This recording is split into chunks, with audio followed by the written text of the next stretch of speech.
From an early age, I always felt inferior to others, like a shadow constantly following someone more brilliant and adored. I am the youngest of our family's two daughters, and my name is Anne. My older sister, Stacy, has been the light of my life for as long as I can remember. I always had the impression that I was in the background. It was impossible to ignore the glaring difference between the treatment of my sister and me by our parents. Stacy was taken to singing contests and private parties at my parents' club, while I was left at home to do my homework quietly by myself. Being 3 years older than me, Stacy naturally stood out and commanded attention wherever she went. It was as if she was destined to receive all the attention, treated like it was her rightful due. Because of that, it always felt like my parents' focus was solely on her. If a teacher mentioned her talent, my parents never missed the chance to nurture it. They did everything they could to bring out the best in her, while I felt like I was hidden in the shadows. Our family was not financially well off, making it difficult to afford Stacy's lessons and equipment. However, her singing voice was so captivating that my mother proudly boasted about her talent to everyone, believing she would achieve great success in the future. On the other hand, whenever I tried to show my own talents, I felt discouraged from expecting too much. When I told my mother about my interest in art, she gave a faint, apologetic smile and replied hesitantly, "Let's hold off until next semester. Stacy's vocal lessons are already costing us a lot." The disparity became even more pronounced when Stacy entered her senior year of high school. One evening, when I was 15 during dinner, my parents revealed a big decision they had made. "We've been saving up carefully," they explained. Then my father added proudly, "We've decided to send Stacy to Preston College." It was one of the most prestigious schools in the state. Excitement was written all over Stacy's face. "That's absolutely wonderful," my mother added enthusiastically. "And that's not all. You can use our apartment near the campus. You won't have to worry about rent and can focus entirely on your studies."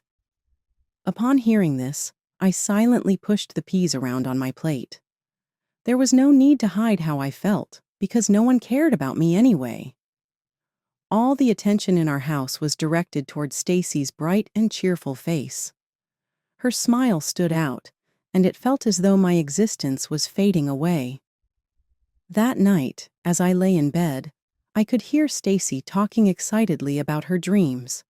She spoke animatedly about her future plans and aspirations, while my mind began calculating.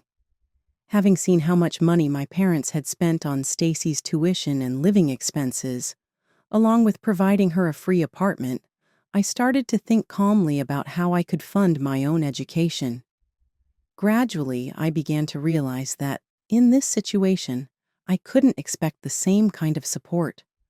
When I fully grasped that reality, it hit me hard. But instead of breaking down in tears, I started planning my next steps. The next day, I decided to visit my grandparents' antique shop. When I explained my situation to my grandfather, he listened intently. "If you're serious about this, I might be able to help a little with your college expenses," he said. He rested his hand on his chin thoughtfully, pausing for a moment. "But I think it would be good for you to gain some experience earning your own money. How about working here after school?"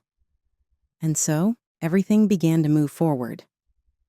While Stacy was busy packing for her prestigious university, I started working at the antique shop every afternoon after school. At the shop, I helped organize inventory, assisted with catalog creation, and even interacted with customers. Under my grandfather's guidance, I gradually learned the basics of running a business and developed new skills. Meanwhile, my grandmother warmly supported my busy days, often bringing me snacks and sharing stories about the history of the vintage items in the shop. Through those stories, I learned the importance of an item's value and history, and I slowly began to understand the significance of the work I was doing. When I told my parents about my decision to save up for college on my own, they didn't seem surprised.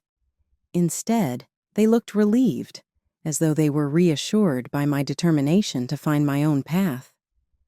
The 3 years I spent working at my grandparents' antique shop turned out to be incredibly valuable and meaningful to me. Every afternoon, I diligently dusted old furniture and meticulously sorted through vintage jewelry at the shop. Over time, without realizing it, I developed a keen sense of efficiency and an appreciation for aesthetics. By the time I graduated high school, I had managed to save enough money from my earnings to fund my college education. It was also thanks to my grandparents paying me a high hourly wage. That seemed to be their way of showing kindness. My graduation celebration wasn't a flashy event, just a quiet dinner with my family. But it felt like enough. I took immense pride in having worked hard to get this far without relying on any special assistance. For college, I chose a local state university and opted for a practical business program that allowed me to make the most of my savings. Through this choice, I felt confident about taking the first solid step toward my future career. The tuition at the state university was affordable, and I was even able to save a little money. I continued living at home and took the bus to campus, a modest choice, but a logical one to reduce financial strain. "Dad, Mom," I began one evening, summoning my courage. "I'm thinking of buying a used car. It would make getting to class a little easier." Without lifting his gaze much from his smartphone, my father replied flatly, "Sorry, Anne. We don't have the means right now." My mother quickly added, as if to smooth things over, "Isn't the bus enough? Plenty of students use it." Reflecting on all the support they had given Stacy so far, I found myself unable to respond. Instead, I silently carried a deep sense of gratitude in my heart. There were countless moments when I felt how fortunate I was to have my grandparents' support. Each time, an inexpressible sense of thankfulness would well up inside me. Stacy had gotten her driver's license a long time ago, and I still vividly remember the time she received her car.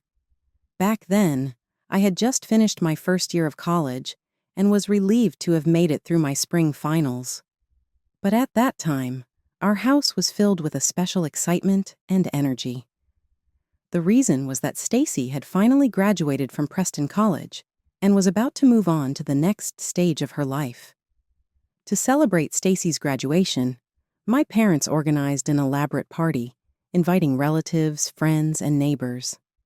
The days leading up to the event were a flurry of preparations, with every detail carefully planned. On the big day, the house was alive with activity, buzzing with people who had come to honor Stacy's success. It was filled with cheerful smiles, lively conversations, and an atmosphere of pure celebration.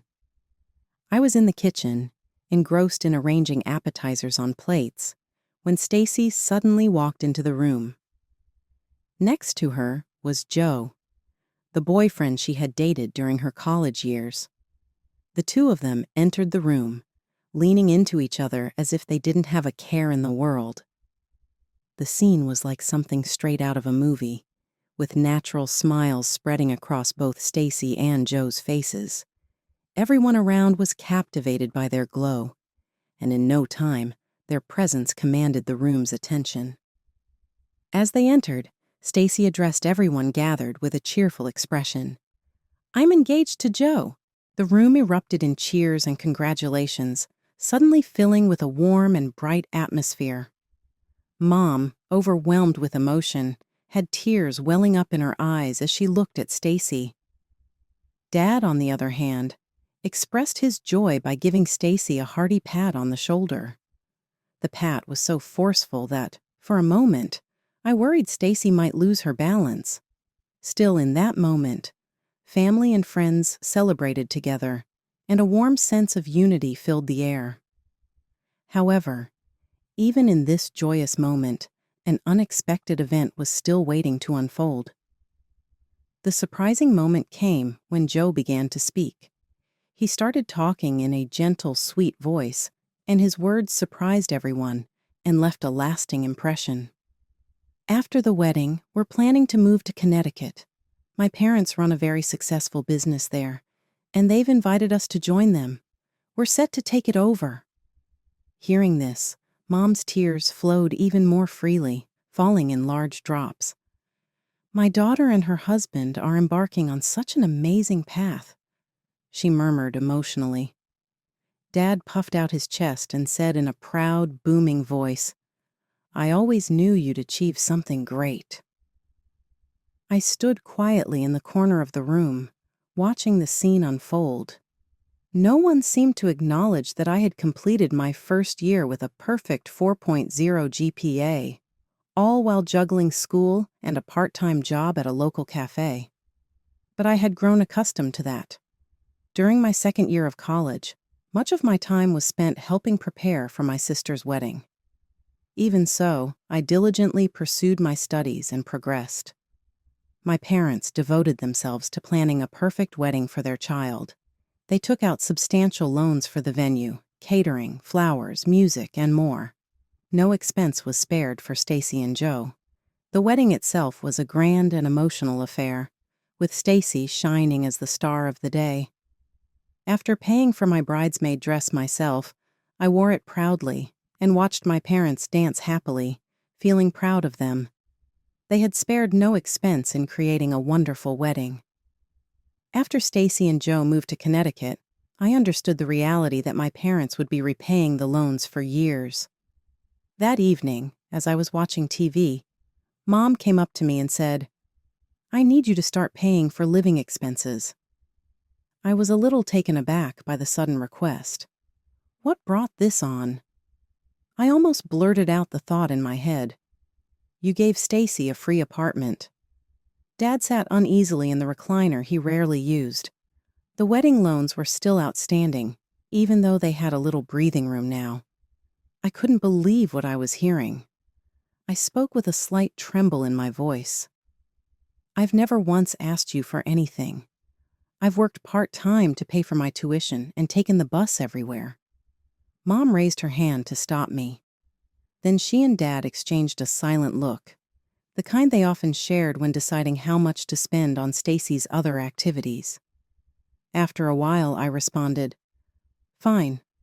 Mom said I would need to pay $1,300 a month.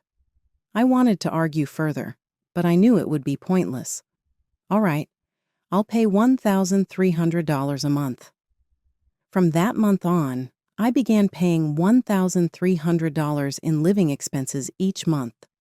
To afford it, I picked up extra shifts at the cafe.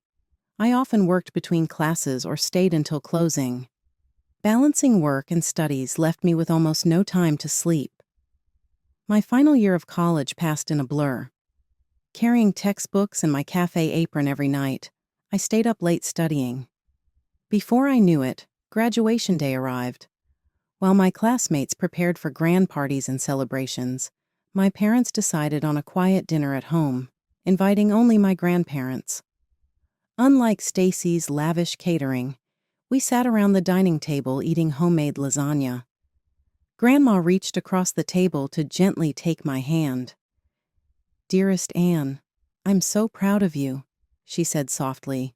"Graduating with top honors while working part-time is truly remarkable." Before I could respond, Mom's phone buzzed, and her face lit up as she read the message. "Speaking of success," Mom interjected, "Stacy just texted me. She said their business is doing great. They're planning to expand to 2 new locations." I watched as my graduation dinner transformed into a celebration of Stacy's success in Connecticut. Grandma and Grandpa exchanged glances as if they sensed something. Grandpa gently placed his hand on my shoulder. My hard work in college bore fruit sooner than expected. Less than 2 weeks after graduating, I was hired by Anderson Mitchell, one of the top firms in the city. The starting salary was higher than I'd imagined, and I felt excited about the career that lay ahead. Daily life soon settled into a routine, and I became deeply focused on proving my value at work. Still, every month Mom reminded me about the living expenses. "Don't forget to pay on Friday. We're counting on that money." And just like that, 3 years went by. I received a major promotion and was assigned to work abroad for a year. For me, it was the perfect opportunity, not just professionally, but also to finally leave my parents' house. I could hardly contain my excitement. At last, I wouldn't have to stress about covering my living expenses anymore. Still, one lingering concern continued to weigh heavily on my mind. The matter centered around my dog, Max.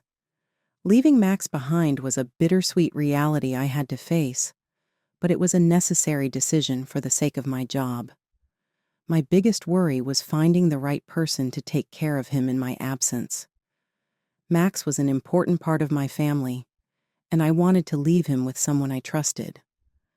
After much deliberation, I decided to ask my parents to take care of him. I thought that would put my mind at ease, but another issue arose. My parents told me I'd need to pay $1,300 a month for Max's care. At first, I was shocked and wanted to push back. However, after hearing their reasoning, I began to understand their perspective. They explained that they had their own lives, and that taking in Max and caring for him long-term wouldn't be easy. They pointed out that caring for a dog required time and effort, including daily walks, meals, and vet visits, which justified the cost. Although the expense felt burdensome, I realized that Max's health and happiness were my top priorities. I concluded that paying $1,300 a month was a necessary step to ensure Max was well cared for. Once the payments to my parents were settled, I began preparing for my new life overseas while keeping a watchful eye on Max's well-being from afar. During my assignment abroad, I heard the news that Stacy and Joe had welcomed a baby boy. I saw their photos shared on social media, but I never made the effort to visit them in person. By then, our interactions had dwindled to nothing more than the occasional birthday messages and Christmas greetings. That arrangement was working fine, but one phone call changed everything. My mother's voice was trembling. "I need to talk to you about Stacy. There's been a problem, and it seems their business has collapsed. On top of that, Joe had a serious falling out with his parents. They're furious about how he managed things, and apparently they haven't spoken in days." I closed my eyes, sensing what was coming next. Stacy said she's coming back to live at home. She also mentioned something about Joe and the baby. "I see," I answered quietly. Mom seemed to be thinking for a moment. "And is it okay if I clear out your room?" It sounded as though the decision had already been made. "Stacy and Joe need to set up a nursery for Daniel." "And where am I supposed to sleep when I return?" "There's a perfect sofa in the living room," Mom replied. It seemed like the move was already finalized.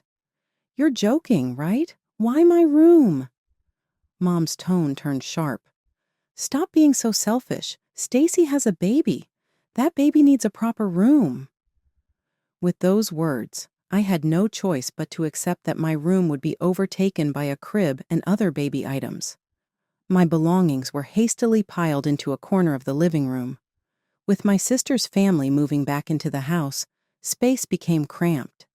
And that's when my parents brought up another demand. They wanted me to double the payment for Max's care. They argued that having Stacy's family around increased their workload, and that the cost of caring for the dog needed to match that. The proposal left me both shocked and slightly perplexed. While I thought I could manage $1,300 a month, doubling that amount was far too much for me to bear. Additionally, with my sister's family moving back, I started to worry if Max could stay comfortable in the changing household environment. I told them I needed time to consider it, and then ended the call. That night, I turned on my computer and began searching for apartments. I shortlisted a few promising places within walking distance of my workplace. I told myself I needed to be prepared for the worst-case scenario.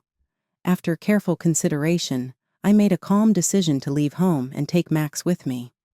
Since my overseas assignment was nearing its end, It felt like the right time to make a change. It felt like the perfect timing. I was certain that bringing Max back to live with me was the best decision for him. When I shared my choice with my parents, their reactions were a mix of surprise and concern, but I stood firm and didn't waver. I genuinely believed that staying with me was what would make Max happiest. Later, I picked him up and moved into my new apartment. I ordered takeout and sat on the bare living room floor. The day I picked Max up from my parents' house was the last time I saw my family. I simply said goodbye and left. I didn't experience any guilt. I simply felt a sense of peace. In the calm of my new apartment, I spent quiet days settling in and adjusting to my new life. I bought a comfortable bed, a soft couch not meant for sleeping, and my own kitchen tools. Although I wasn't entirely used to the new place, work was going well, and Max and I enjoyed fulfilling days together. About a month later, my mother called me. Without any preamble, she launched into an angry tirade. "Why haven't you sent the money? Don't you think you should honor your promises?" she demanded. I laughed and replied, "What Stacy needs right now is to take full responsibility for herself. I've taken Max, moved out, and I'm paying rent for my own apartment, so I no longer have an obligation to pay living expenses. Stacy should be the one handling that." "What did you just say? Do you have any idea what kind of situation Stacy is dealing with right now?" "It doesn't matter to me what kind of situation Stacy is in. It's time for her to step up, work, and take responsibility for her own living expenses. I'll be keeping an eye on how things unfold." After I spoke, there was silence on the other end of the phone. I could feel the reality sinking into her mind, as if I could hear her organizing her thoughts. Her one steady source of income was gone, leaving only an unemployed daughter who had never paid a single bill.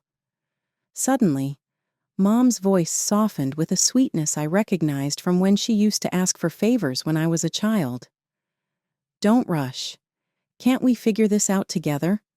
Why not come back home and live with us? That would be the fairest arrangement, wouldn't it?" I leaned back into the new couch I had carefully chosen for myself. This was my apartment, and no one could complain about anything here. "Sorry, but that's not happening." "But Anne, we're family, aren't we?" Family. I could hardly believe she had the audacity to say that. Without thinking, I cut her off mid-sentence. "Family? You tried to give my money to Stacy without telling me. You turned my room into a nursery and left me to cover all the bills by myself. You treated my life like an ATM and Stacy like royalty. How is that a family? Goodbye." I hung up and immediately blocked their number. That was 6 months ago. Grandma and Grandpa have kept me updated on their situation, but I never ask for details. They understand what I need and know that I made the right decision. Stacy, Joe, and Daniel still live at the house, contributing nothing to the household expenses.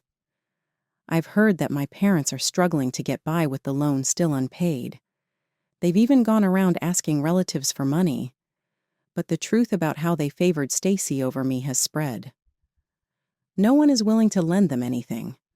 Of course, my grandparents haven't offered any support either. In fact, I've heard they've taken steps to ensure their inheritance doesn't go to my parents. Stacy, with a small child, still hasn't found a job, and Joe reportedly has no motivation to work. As for me, my new life is peaceful. I recently got another promotion at work, bought a new car, and started attending evening MBA classes. My apartment is always neat, with the fridge stocked full of fresh ingredients, ready for whenever I feel like cooking. Each night, I now drift off to sleep peacefully in my own bed. Just the other day, I bumped into one of Joe's relatives at the grocery store. She mentioned casually that they were expecting another baby. I responded with a simple smile and wished them all the happiness in the world. Somewhere in the back of my mind, I thought about how my parents might be figuring out how to cover daycare costs for the new baby. However, That's no longer something I need to worry about. For the first time, I'm putting myself first, and it feels undeniably like the right choice. Emotionally, it was a complex journey, but I stand firm in the path I chose and have no regrets about my decision. With Max by my side, I am genuinely content and excited about the new life that lies ahead.